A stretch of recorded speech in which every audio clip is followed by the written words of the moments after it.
Guys, Madden 22 is right around the corner. We are days away from the EA Play Early Access time frame. I know we're all excited. There are some key things that I want you guys to know before you guys dive into the game. I know you're going to get in there. You're going to open up a bunch of packs. You're going to get some cards. Some are going to be good. Some are going to be not so good. Bottom line, you have to wait to sell them. You can make so many more coins if you just wait a little bit. I have 3 years of data. We're going to go ahead and pull up and take a look at, including a couple specific cards from last year, so you can see exactly what I'm talking about, exactly where all this information comes from, and why we're going to wait about a week and a half after the game comes out before we sell anything. And if you wait, you're going to make so many more coins. I'm talking double the amount of coins you would make if you sell. And we're going to make so many more coins this way. If you just wait 10 days, you can literally double the amount of coins you can make. All right, first off, let's go ahead and dive in, take a look at a couple players from Madden 21 and how their prices kind of reacted to start off the year. That's what we're going to focus on.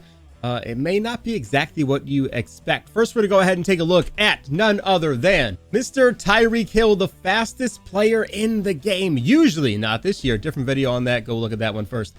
All right, so Tyreek Hill, super sought after early in the year because of his speed, obviously. The card started out at about 300,000 coins, as you can see up there on the top. Might be a little bit hard to see.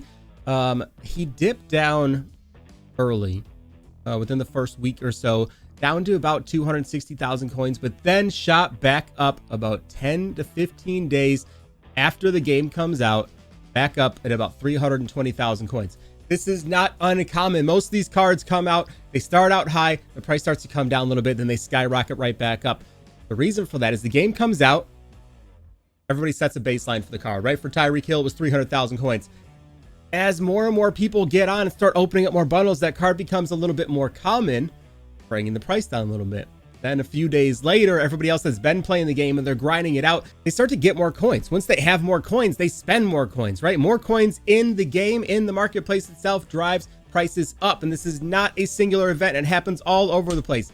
With Deion Jones, same thing. Crazy numbers on him though, right? The up and down spike on him is nuts. Derrick Henry, same thing. Guy came out at about 115,000 coins. You see him drop right away as expected. About 10 days in, skyrockets back up. So if you can go ahead, keep an eye out on some of these higher overall players, the more sought after guys, the big bruisers, the fast guys, you're going to see them start off okay, drop out a little bit after about 3-4 days. If you have the coins, go ahead and start loading up on some stuff and wait for them to go ahead and skyrocket up. With Derrick Henry, you could have almost doubled your coins with everyone that you bought. He went down to about 80,000 coins, got up at about 143,000 coins in just days because more coins were on the market and more people were buying stuff. Jalen Ramsey, pretty similar. Started out about 68,000 coins, went up a little bit, then came back down, then up, then down, back up and down. The big thing you want to focus on, though, is right there, that about 10 days in, is where he starts to get to his peak. He has another peak a little bit after that. I think he got another card, and that's what made his core elite card a bit more valuable.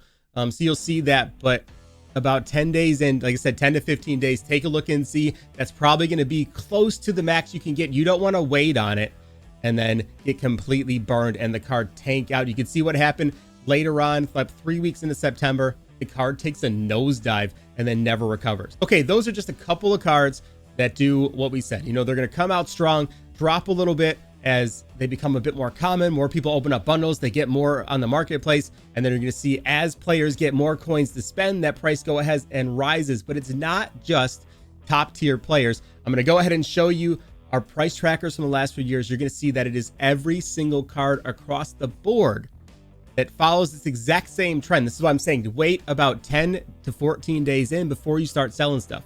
All right, we're going old school to start things off. This is our Madden 19 price tracker. This was forever ago. Let me go ahead and zoom in on this so you guys can see what we're going to focus at right now. Just the low cards, the only ones we were tracking them. We tracked all kinds of different stuff early on when we first started this stuff out. So 80 to 81 overalls started about 6,600 coins. You'll see about 10 days in, got up to about 12,000 coins. These cards double in price after 10 days, right? The red line here, this is 10 days in. So 80 to 81's from 6,600 to almost 12,000 in just a week. And then you see him drop right off right after that, back down to 85, 83.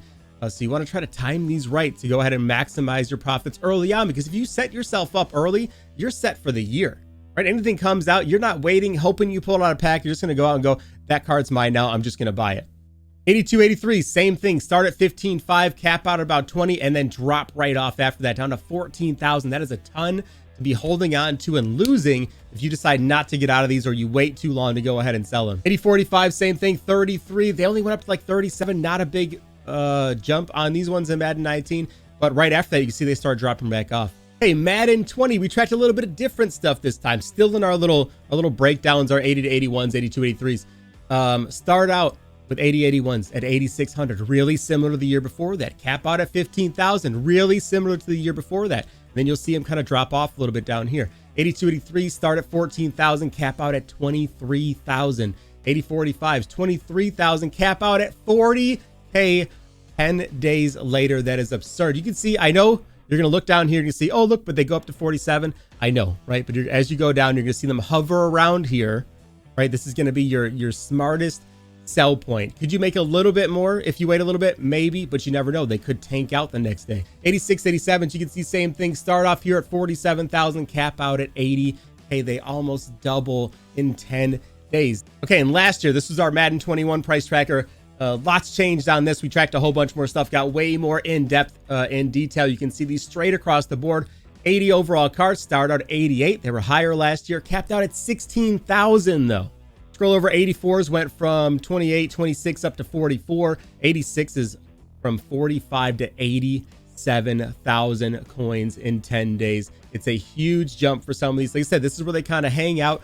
Some days are good, some days are bad. We'll have a whole nother video once Madden 22 comes out on the new cycle for the game. Some days are going to be really, really good for sniping cards. Some are going to be the best for selling cards, and some are just going to be the best for buying everything that you can find and waiting for these natural changes in prices to go on to maximize on how many coins you can get. It's so easy every year.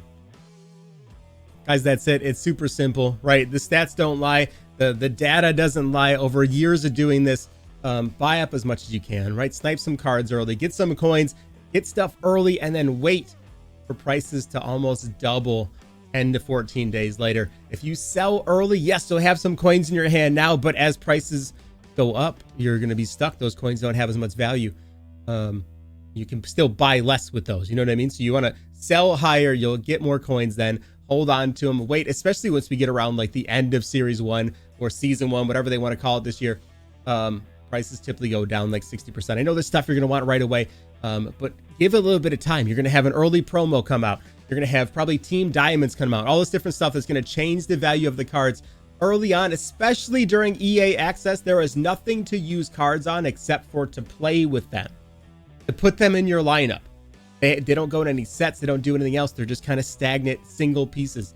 Once we start getting more stuff that you can use these cards for, their value is going to go up. Plus, people will have more coins to spend to go ahead and buy your stuff.